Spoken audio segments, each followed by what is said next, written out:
Hello जी, राम राम जी सारा ने। तो आज मैं थारे लिए लेके आई हूँ एक बहुत ही बढ़िया कथा। तो आज सोच गए महीने में मतलब शरद पूर्णिमा को व्रत करियो जाए। तो मैं थाने बिंगी विधि एर बिंगो कुकर उजमन करे जाए बस सारी बताऊंगी थाने, और कथा भी कहूँगी भी। मतलब पुण्य हर कोई व्रत करे, पर आज सोच की पुण्य सारों बड़ी पुण्य हुए जिकी आपा शरद पूर्णिमा भी कहा।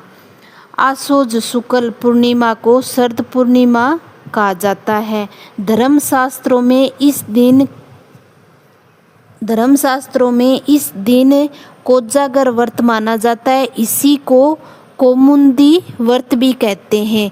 भगवान कृष्ण ने जगत की भलाई के लिए इसे रासोत्सव का दिन निर्धारित किया है, क्योंकि कहा जाता है कि इस दिन रात्रि को चंद्रमा की किरणों से अमृत बरसता है। इस दिन मंदिरों में विशेष सेवा पूजन किया जाता है। भगवान को रात्रि नैवेद्य के लिए खीर का भोग लगाते हैं। चांदनी में भगवान को विराजमान करें और श्रृंगार श्वेत वस्त्रों से करें। शरद पूर्णिमा से ही कार्तिक स्नान और व्रत आरंभ हो जाते हैं। माताएं अपनी संतान की मंगल कामना के लिए व्रत रखती हैं और देवी देवताओं को पूजती हैं।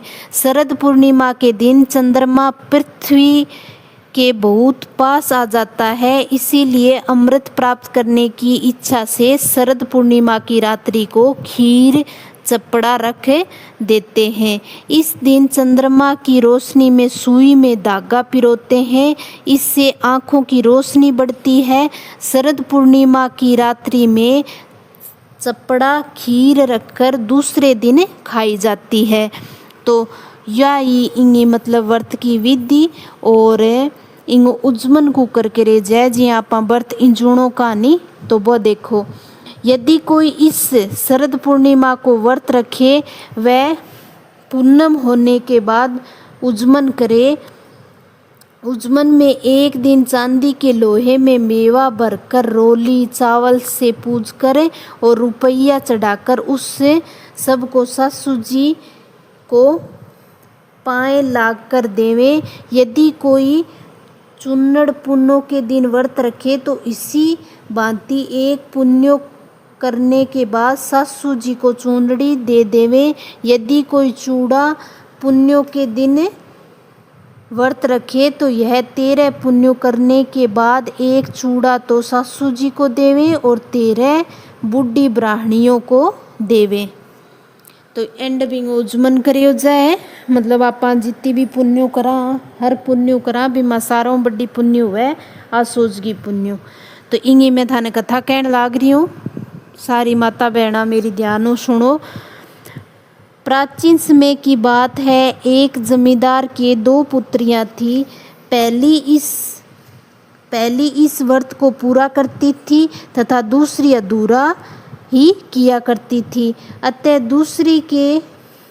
दूसरी के जो संतान हुई वह मर जाया करती थी। उससे पंडितों से पूछा कि मेरी संतान जीवित क्यों नहीं रहती। तब पंडितों ने बताया कि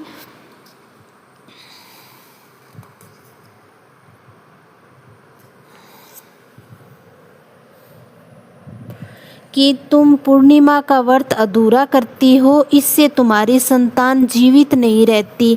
इतना जान लेने पर पूरा व्रत करने लगी, किंतु थोड़े दिन बाद लड़का हुआ और होते ही मर गया। तो उसने मृत लड़के को सुलाया। वह बड़ी बहन के पास आई, उसे बुलाकर लाई। तो जैसे ही बैठने लगी उसे छूते ही बच्चा जीवित हो उठा और रोने लगा। बच्चे की आवाज़ सुनते ही छोटी बहन हर्षित हो कहने लगी, बहन ये तेरे भाग से जी गया। तू व्रत पूरा करती है और मैं अधूरा। इस दोष से मेरे बच्चे मर जाते हैं और गांव में ढिंढोरा पिटवा दिया। जो कोई पूर्णिमा का व्रत करे वह पूरा करे, अधूरा न करे। तो भी जिस्यो थे भी दूसरी छोरी ने भी ठूटिया मान लो बाजी की पूरा व्रत करती विषय सब ने ठूटियो। और कोई भी माता बहन कोई व्रत करे तो वह एकदम बढ़िया तरीकों सच्चे मनु और एकदम श्रद्धा लगा के व्रत करना चाहिए। और बीच में नहीं छोड़ना चाहिए वर्त। कुल मिला के यो ही कहना है, आप कोई भी वर्त करा तो भी सारों बड़ो पाप यो ही होवे कि भी वर्त या तो करो